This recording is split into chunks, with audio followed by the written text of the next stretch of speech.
Welcome to the Crystal Coach Show with me, your host, Anahata, helping you live every day with clarity, guidance, and practical wisdom. Are you feeling overwhelmed, anxious, maybe disconnected?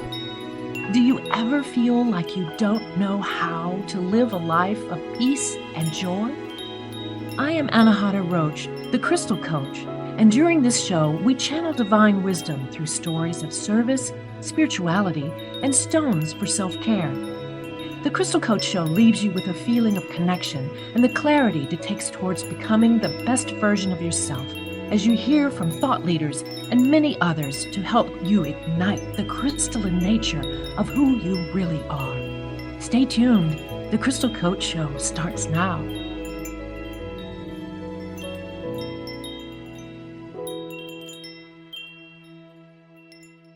Everyone, welcome to the, first of all, let me say I'm Dr. Pat, and I am so honored to be taking this journey with Anahata. And let me just say one thing. It is always an honor and a privilege for me.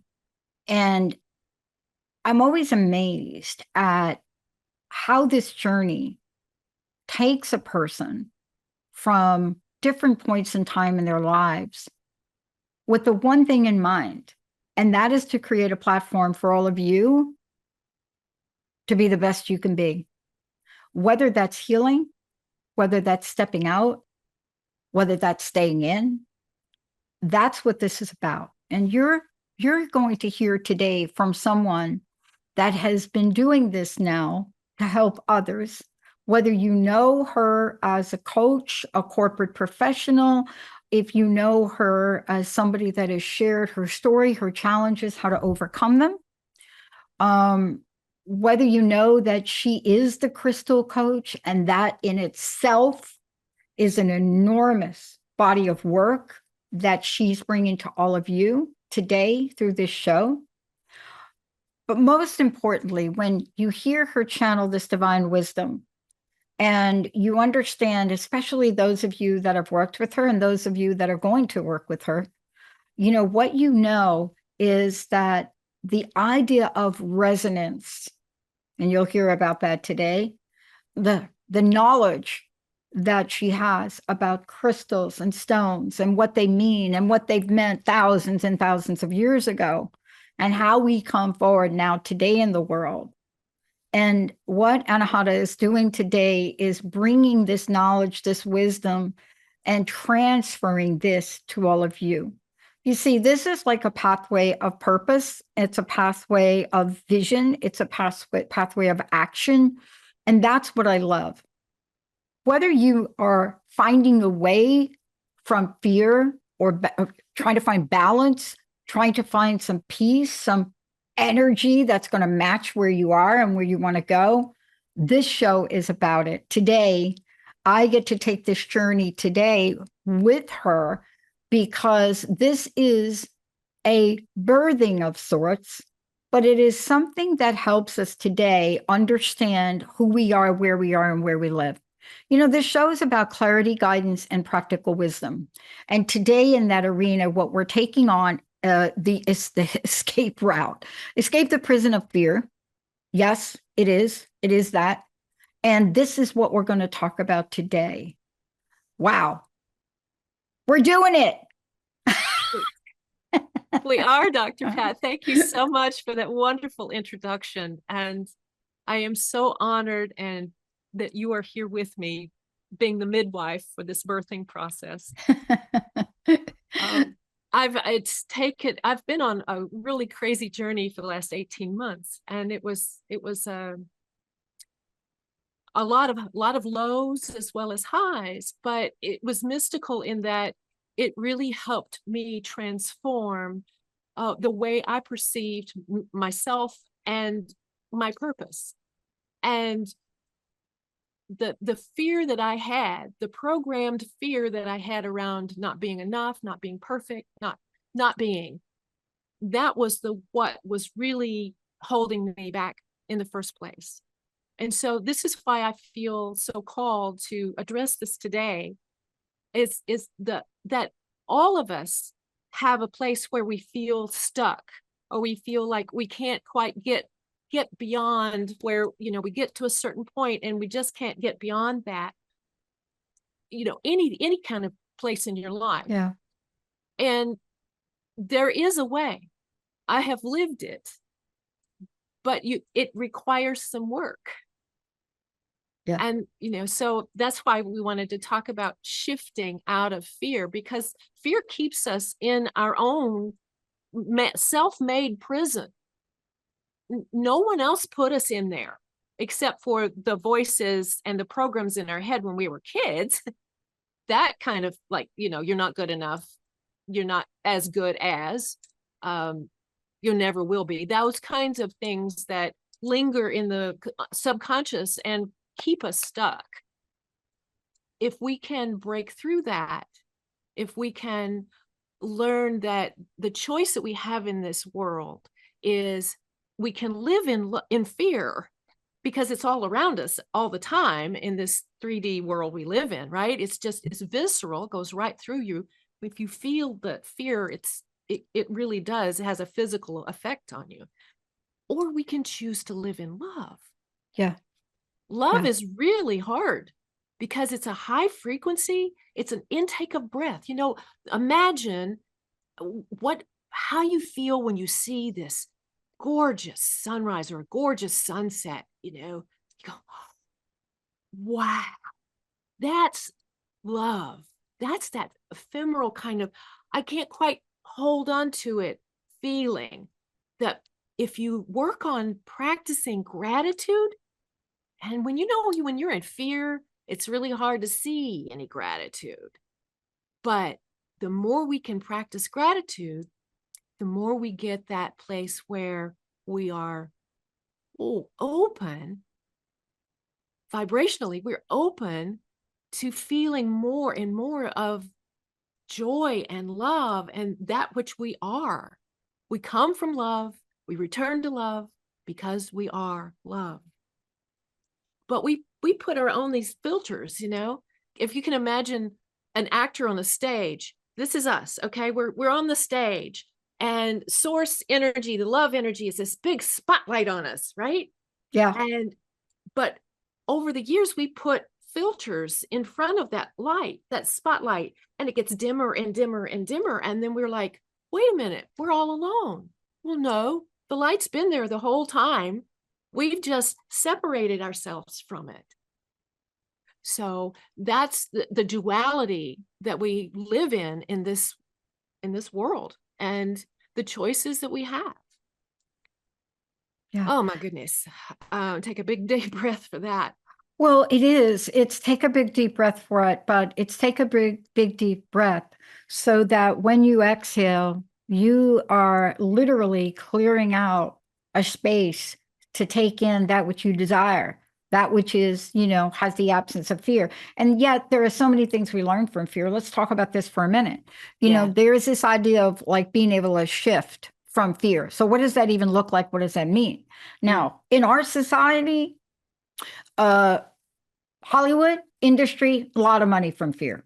Totally, right? Adrenaline fear. Oh, yeah, but absolutely. Totally. Yeah. Like, thank you, Stephen King, right? Exactly. But there's that's really a great opportunity, because if there is something about that, if the energy of fear is something that will help you, go from here where you are to where you want to go, and you can hold on to that lesson and be able to take it in, then isn't it in fact the reality that we get to stand on both shoulders? One that has the fear and one that has fearlessness. And so there's a duality in this, from the sexy nature of fear to the reality of how we get stuck. They're not the same. No, and fear is sexy in the way that, you just described. I mean, a whole genre in Hollywood has created, has come out of fear. But it's also, when we say sexy, it's more like attractive, because you get into this programmed kind of response and reaction, and it feels odd, or it feels uncomfortable when it's calm or quiet or peaceful.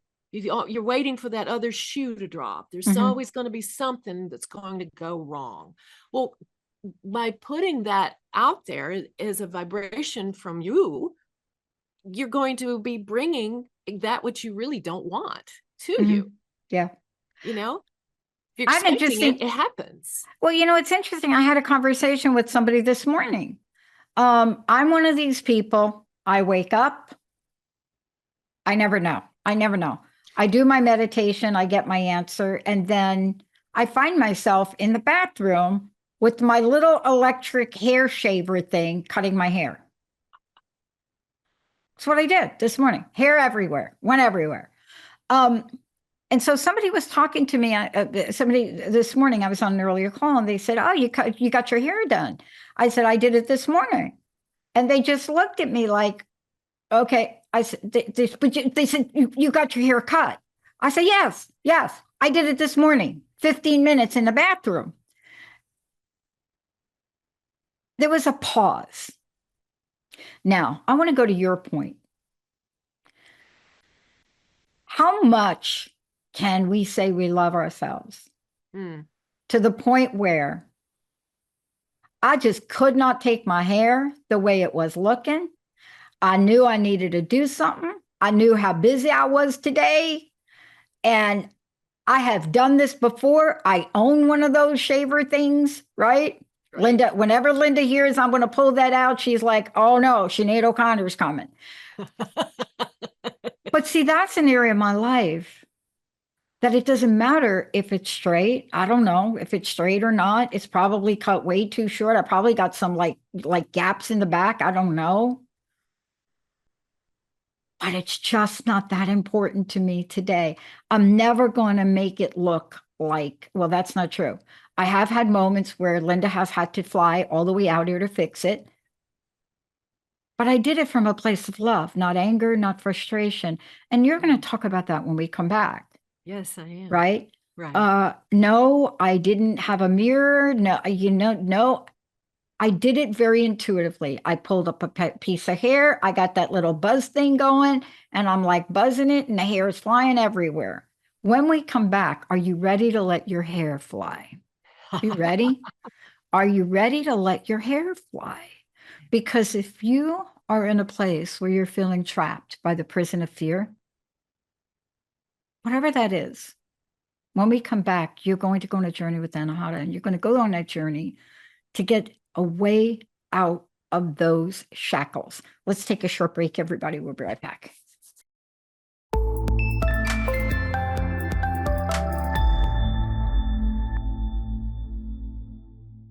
Hey, everybody, welcome back. It's really an honor. As I said before, I'm always amazed at being invited to co-host a show. And this is the first episode for the Crystal Coach Show here with us on the Transformation Network. And, and it's always an honor. I mean, 20 years later, I'm still in awe about what people like Anahata or what they're doing in the world, how they have not, let anything really hold them down, how they've become stronger, more resilient as a result of the things in their lives.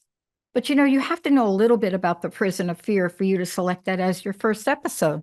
You have to know a few things about it. And we're going to talk about that. We're going to talk about how do you make the shift and what is it about love that you choose? And this is really important. And this is what I want to say. I had this conversation earlier with someone. When you choose love, you don't have to like blurt it out, but it's an inner sense. Before we go to that, please let people know how they find out more about you, how they can work with you directly, all of the above. Great. Thank you. Yes. You can go to my website, which is thecrystalcoach.com.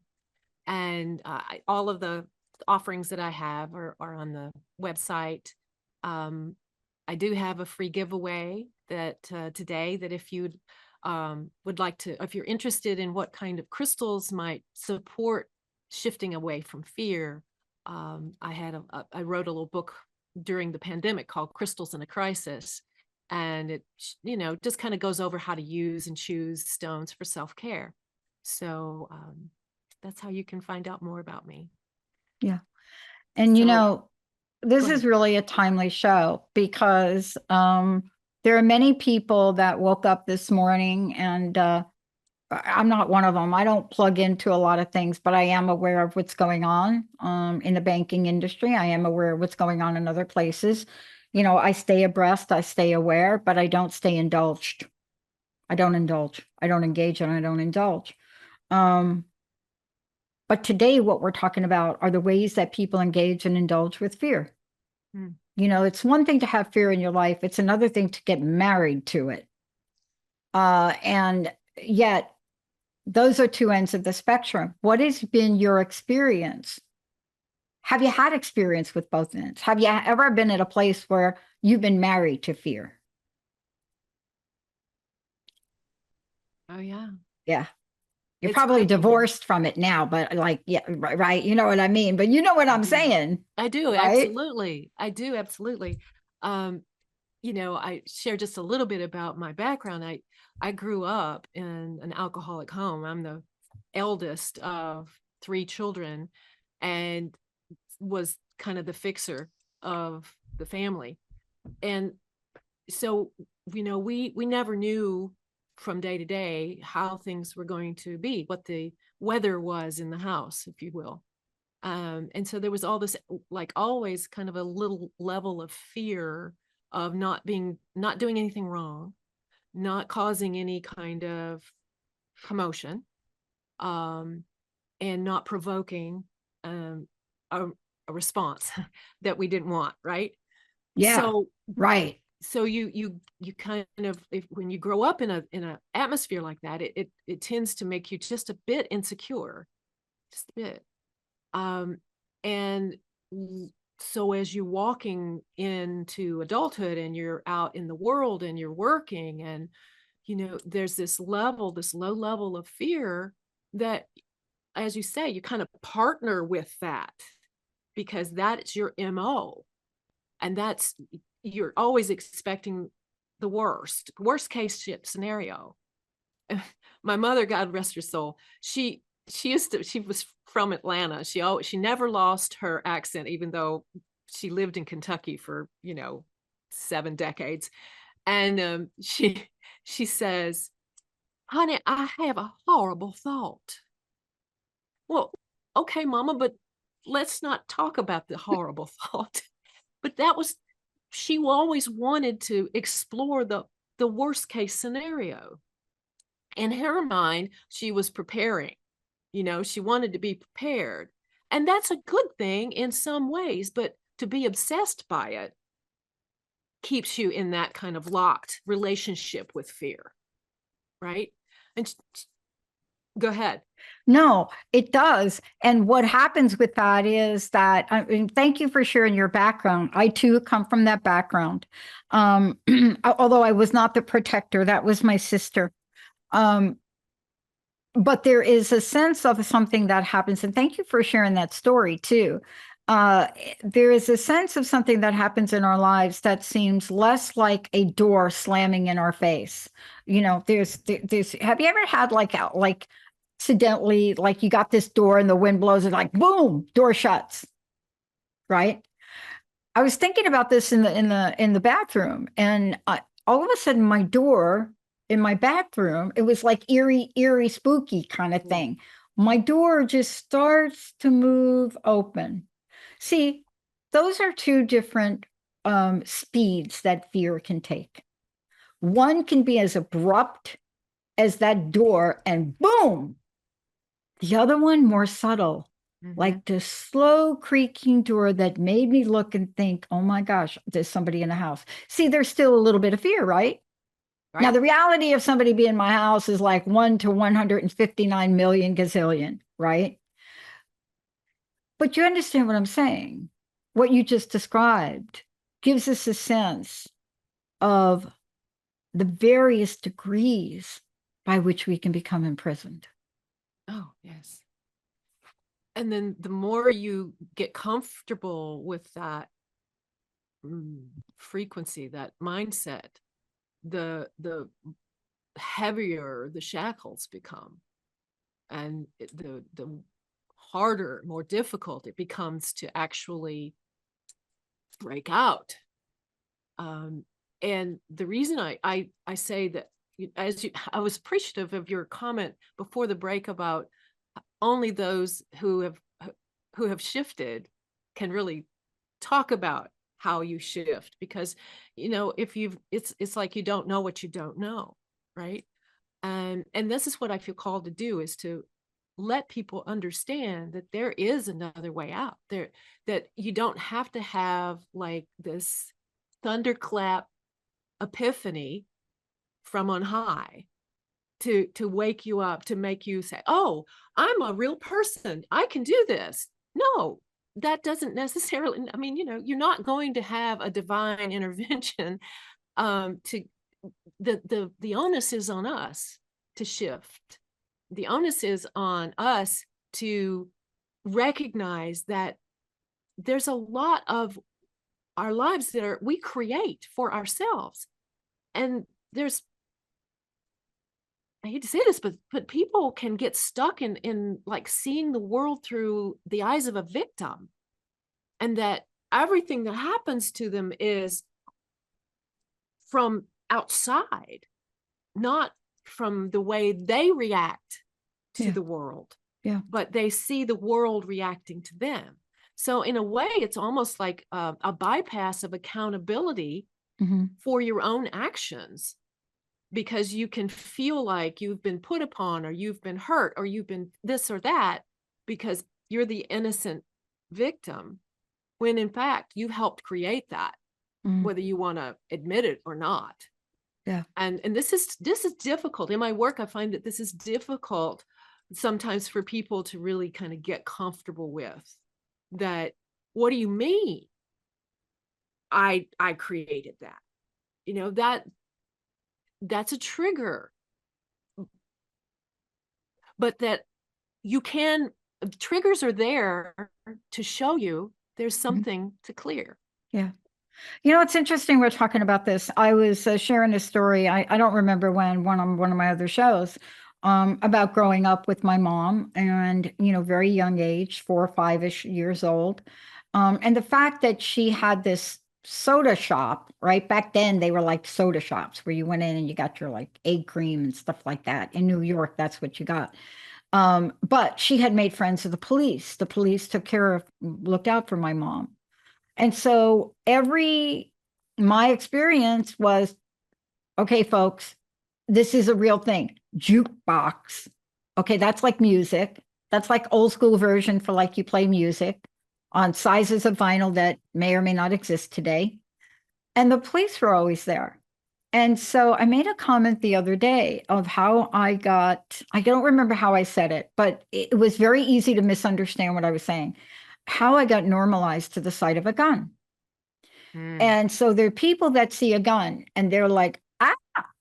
Now, if every day as a young 4 or 5-year-older, 5 and 6 now, ages 4 to 6, your mom's got this place where all the police come in and they got their hands on the guns everywhere, guns, to the point where one of the guys came in and I literally pulled his gun out of his holster, right?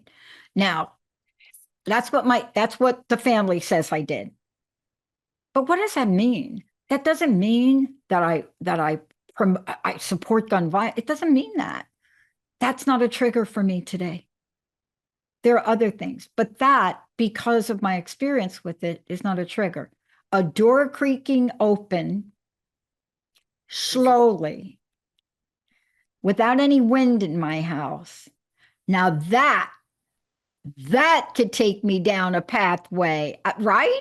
Right. So we're all different, aren't we, with our triggers? Absolutely. I'm as you were speaking, I was remembering a client that had been programmed with this, that any opportunity for violence, for sexual violence, was around the corner. And so she was so afraid. She was afraid to get in an elevator by herself, because it could stop and some man could get on and hurt her. Oh, yeah. That wasn't because she had an actual experience. That Yep. was programmed into her. Exactly. And you know, Crazy. that's what we're going to talk about when we come back, because these emotional programs are with us all the time. You know, part of what you do to help people is make them aware of what the programs are. Yes. Now, why would I have an emotional reaction to a door slowly opening in front of me? I mean, I'm watching the door and it's moving. Why would that be a reaction from me? What happened to me? Was there something that happened to me early on? And there absolutely was. Was there something that happens to us early on? The question, though, that is going to get addressed today is, what can you do? Do you have to keep your old programming? You know, what is it that Anahata does, the Crystal Coach show, the Crystal Coach herself? What is it that she can do to help us? Because we are coming out of 3 years where we have developed a number of fears. Some of them we speak loudly about, and some of them we don't. Some of them we'd like to forget, and some of them we can't. When we come back, Anahata is going to take us through this journey of how do we use love to reprogram? What is it that we can do today? We're not discounting what you've gone through. We're not discounting anything in your life. We're not saying it isn't valid. Of course it is. Of course. When we come back, how do you not get trapped in the prison of fear? That's the key. Stay tuned. We'll be right back.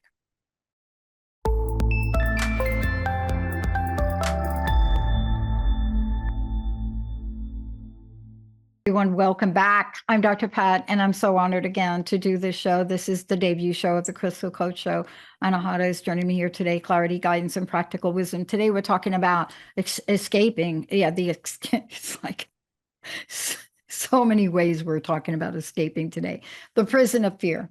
And, you know, before we talk about what happens, how do you go from being triggered? You know, how do you know you're triggered? How do you go from being triggered? And what is the pathway to get you on the other side of that, to move you away from that feeling of being shackled? And that can happen in your life in so many ways. Before we do that, again, would you mind telling people how they can find out more about you, how they can work with you, all of the above?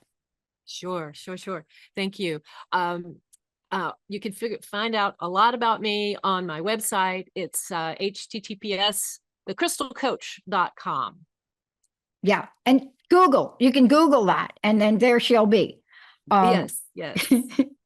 Anahata Look, the Crystal Coach is on Facebook and Instagram, but I'm just now like diving into social media. So I don't have a lot of history on these channels, but I will definitely. I've actually got a YouTube channel called The Crystal Coach, and as we start adding episodes of the Crystal Coach Show, they will live over there as well as within the Transformation Talk Radio site. yeah. You know, look, this is look, taking your message out into the world. I just want to say, like, for many of you, some of you are new to listening to me or my show or any of the hosts here on the network, and some of you have been with us for a while. But whenever you embrace even an aspect of ourselves which call us forward to take our story out, there is a nervousness, there is a fear. And, you know, I alluded to Sinead O'Connor before. I actually did do that haircut. And I think once you do that, I did it in protest of a corporate downsizing in my last several months of leaving that company. But once you do that, if you ever do that, then there's no haircut in the world that will ever really scare you. Never, ever, ever. Because like you did the thing. And then you realize how big your ears are. That was my awakening. But what we're talking about here today is really these things that imprison us from being who we really are, right? That's what we're talking about. And so I wanted to kind of ask you, as we kind of follow along here with what we were talking about, I'm going to generalize, and I'm going to say that people are attempting to gear back up. I'm just going to say that generally. Gear back up at work, Kids gearing back up at school, sports gearing back up. I just got invited to speak May 18th at an event in Chicago, gearing back up, gearing back up. Awesome. Whatever that is, gearing back up. And that in itself, for a whole lot of people, just gearing back up, that is a scary thing. Can you take us through why something as gearing back up means you're probably fulfilling your dream, but now it's got like these other elements that make you really like feel a little bit like nauseous on the inside, maybe? Oh, yeah. Oh, definitely. I mean, it's like there are times when one must face the fear and do it anyway. Um, there's a Sufi saying I like to quote. It says, invite your fears to tea. And what that means is the more we can get comfortable with our fears, and especially the fears that no longer serve us, as we were talking before, some of these triggers or programs, the more you can get comfortable with meeting and greeting the fear and thanking the fear for helping keeping you alive, because that's why fear was created. Fear is attached to the ego side of things, because as light beings having a physical experience, the light beings don't understand I'm hungry, I'm thirsty, I'm hot, I'm cold, I hurt, I'm tired. It doesn't understand what the body's needs are. And so ego comes in and says, hey, take care of me, right? And but ego is always afraid because it dies with the body. The soul is eternal. So the soul has no, reference point for that, right? So once you can make peace with fear and thank it and say, I thank you for your service. You may return to the light now. I mean, it's a work that takes a long time. I'm not here advocating that you can turn your fears off just like a switch. That's next to impossible if you feel like fear is a programmed action that's like a pebble in this infinite pool that once it's dropped, it continues to pulse outward throughout your life. And your behavior is affected by that continual pulsing of that fear-based program. So no, are you able to take it away overnight? There's a way in which you can find that pebble and delete it and take it out of the pool. But all of those years of pulsing still trigger, so it takes time to allow for that to dissipate. But new pulsing is not being generated, you see. So the more we can be aware of our fears. Okay, you asked, how do we know we're triggered or if you feel like you're a fish that's just snapped at some bait, like you've reacted like a knee-jerk reaction. The first thing that happens is you're going to act this way, or you're going to be angry, or you're going to be scared, or whatever that knee-jerk initial reaction is. You catch yourself going, wait a minute, whoa, what is that? What kind of fear is that? Don't listen to your head. Your head's where ego likes to sit up there and direct the theater, right? It wants drama. It wants drama. So you pop down into your heart. I call it stop, drop, and roll into the heart. And you just say, okay, what's really going on? Why am I triggered like this? What do I feel? I had this happen to me. And I was angry, and then I stopped and I said to myself, okay, what is going on? And my answer from my heart was, I don't feel valued. I don't feel valued. And that was making me angry. That was a trigger for me that made me angry. But anger is not going to advanced my cause, especially in the corporate setting, right? Mm-hmm. So learning where your triggers are and learning to even recognize them. Now, it's like any kind of addiction. The first step is recognizing you have a problem. The first Yeah. step is, oh, aha, that's Yeah. what she was talking about. Yeah. Yeah. And once you get that awareness, then you can choose to alter your course of action.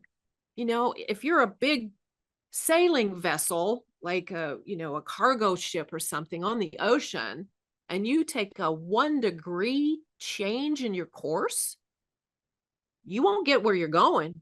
You'll get to someplace on the other side of the world. I mean, it's a 1 degree shift, but it can make a huge amount of difference. So working on shifting out of that fear is within that 1 degree scope that I just mentioned. Yeah. It's a process. Yeah. It's a process. It is, but I like the analogy of talking about the 1 degree, because one of the things I'm really struck by, I'm doing some consulting for someone who has an issue with grading a landscape, and 1 degree is enough to alter something. What I love about this is that, a lot of times you've done a lot of the work up front, you're moving forward, you're doing things, right? But you kind of hit like this plateau. You feel like you've never been more stuck in your life than you are today. You're thinking, I've done everything. I've been everywhere. What is happening with me? Then I'm just like, I'm not sinking, but I'm not moving, right? That's where that 1 degree, just that 1 degree nudge, right, is the thing that will help move things forward. We're going to take a short break. When we come back, what is your 1 degree? Do you know what it is? Do you literally know what that 1 degree would be for you? That if you had it, you knew it, it was in your grasp. Or even if you didn't, you worked with the crystal coach, you worked with Anahata. What would that 1 degree be? And how would your life change? That's what we're going to talk about when we come back. Because if you get that 1 degree, wow, what can you expect on the other side? Let's take a short break, everybody. We'll be right back.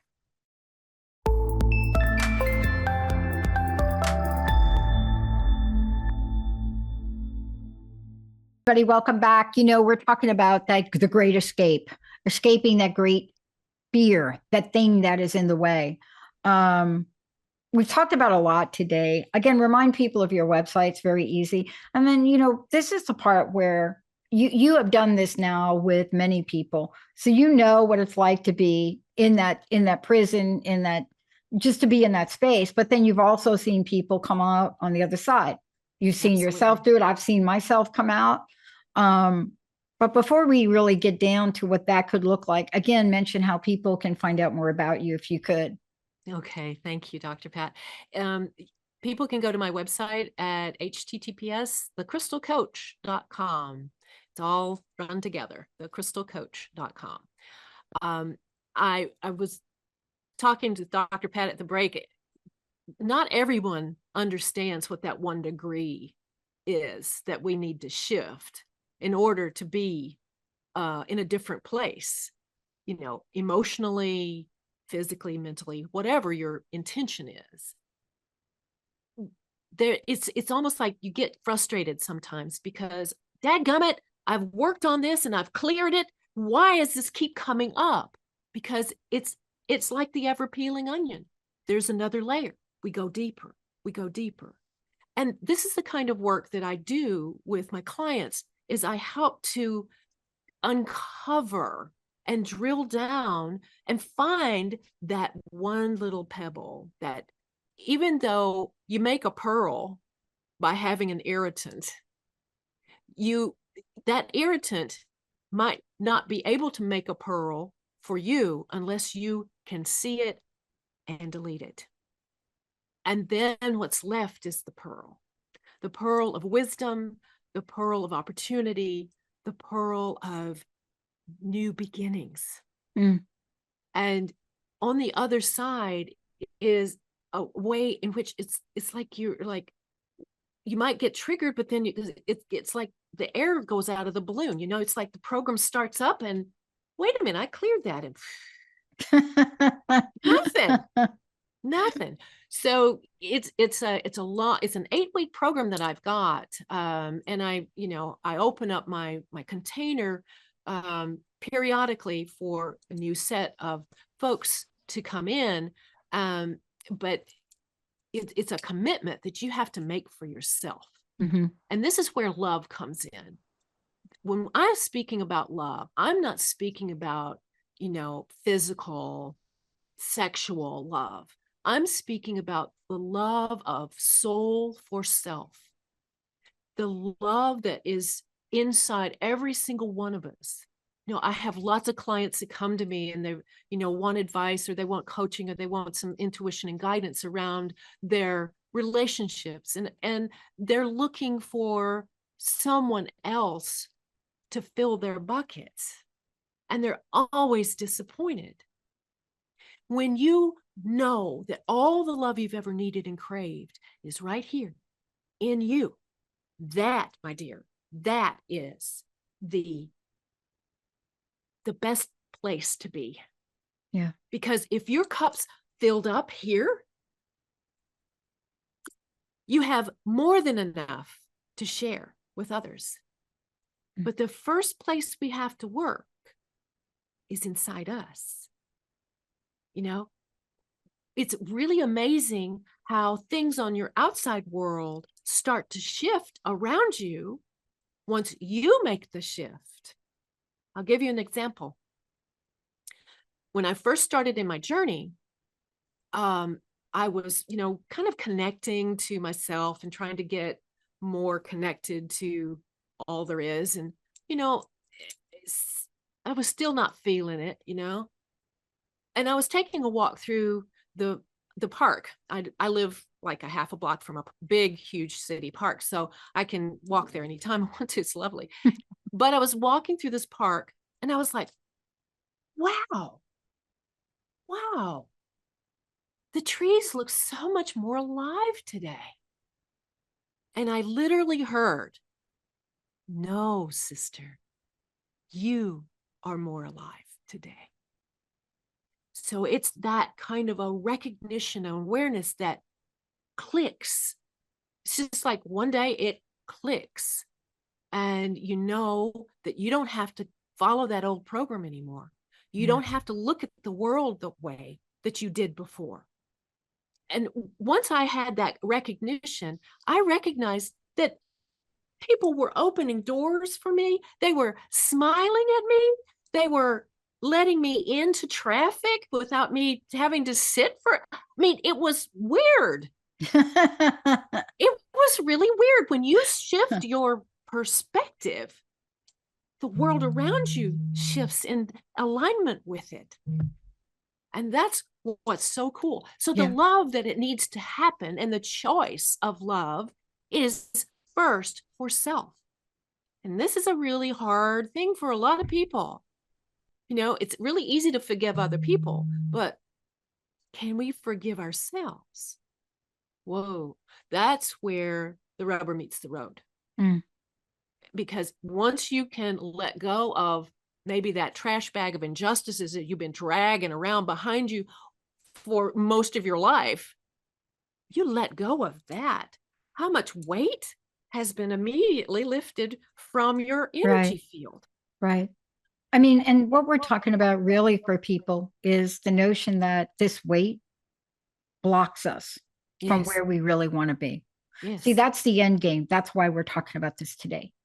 We're talking about it because fear is, we've been given the gift to fear, and that is a good gift to have. You have to know that there are things that you should really stop, right? Before, and they're usually very common sense. Don't put your hand on a hot stove. All right, that would be one of them. But we take fear over time, as the years pass, we build up fear. Mhm. And this is what you're helping people with, is Yes. moving that fear, removing the prison bars so that you can find a way out. I don't remove them. I help others recognize the bars and they remove them. Yeah. So it's not, I'm not a magician. I'm not gonna poof, you're healed. No, it's a co-created experience, because you have to have the commitment to release that program. Yeah. That's my new favorite word now. Commitment. I heard Jim talk about it, Jim Fannin talk about it the other day on his podcast. And, I studied it and I realized how far away from it I've gotten. And when commitment is the glue we need that you just talked about, when commitment is that catalyst we need, that activator we need, right? You can't have lemon water without lemon, and you got to put the lemon in it. But when we are afraid to commit to change, that's the double layer. And I love the way you put that, because sometimes we don't realize we have the power to free ourselves. I know. Well, the big thing about being willing to make that commitment and change is if you just have to get to this place where you realize you can't do it yourself. You can't do it alone. You have to release the control of trying to manage everything at once. You can't. You have to learn how to receive. You have to be open to allow the grace to come and to help you. The need to control is so prevalent. I mean, I'm a type A. I mean, that the need to control for me has been huge. And learning that I can't do it all. I'm just, I can do as much as I can, but I can't do it all without some help, without divine help, without being open to receiving help from those around me. There's a key to that, to that surrender. Once you surrender into this allowing and freeing yourself from expectations of outcome, then you are well on your way to making that 1 degree, whether you've been able to identify it or not. Once you get into this, as you say, commitment to change, and we work together, then you're going to find that there's all of these different emotions that you've got attachments to programs around. So say when you were a kid, you got bit by a dog. Your program now says all dogs are bad. I'm afraid of dogs. Yeah. That's just a real oversimplification, but that's the way we get programmed into how we perceive our reality. Yeah. No, you're right. I mean, I grew up in New York, and I can't tell you how many stories of kids that have had bad experience with escalators. I mean, I'm laughing only because I was one of them, but I can't tell you that there are things that can happen every day. The other part of this is what happens after it. How do we respond? And that's also something else you do. Boy, we covered a lot today, didn't we? Yes, we did. Yeah. Again, please tell folks how they can connect with you. And I'd love to know, what you want to leave us with. What are your... Well, I always want to leave with a little bit of a crystal recommendation for people who are in overwhelm or anxious. So please do go to my website, and the link for my free gift, my Crystals in Crisis book, is in there. It's got a whole listing of crystals around that. But I would say that just pertaining to what we were talking about today, hematite helps us be here now. It's one of those really wonderful earth-based stones that when you hold it, it feels like if you're just like, oh, you're all up in your head and you want to be in your body, grab a piece of hematite or a piece of black tourmaline, which I have on my laptop here, because black tourmaline transmutes negativity to clear light. It's awesome. It's one of my go-to stones. So the rest of there's a whole bunch of other stones in that book. So I encourage you to go and get the free gift that I have in my website at thecrystalcoach.com. I wore my crystals today. I got my crystals on too. Thank you so much. And more of the Crystal Coach Show coming. I mean, Yes. This is not the only thing. This is on a regular basis. We're going to be firing it up. Firing it up, everybody. Hey, thank you all for tuning us in, turning us on. Thank you so very much. When you enter the world of crystals, you're entering a world of healing that was really foreign to me. You're working with somebody that's the best of the best. Anahata, thank you so much for everything you're doing. To all of you out there, please open yourselves up to literally escape from fear. We'll see you next time, everyone. You have been listening to The Crystal Coach Show, helping you live every day with clarity, guidance, and practical wisdom. With me, your host, Anahata. Tune in every first and third Monday at 10 a.m. Pacific Time on TransformationTalkRadio.com, where we channel divine wisdom through stories of service, spirituality, and stones for self-care. Feel connected and reside in the vibration of love on The Crystal Coach Show. For more information and to become the best version of yourself, visit thecrystalcoach.com. That's thecrystalcoach.com. See you next time.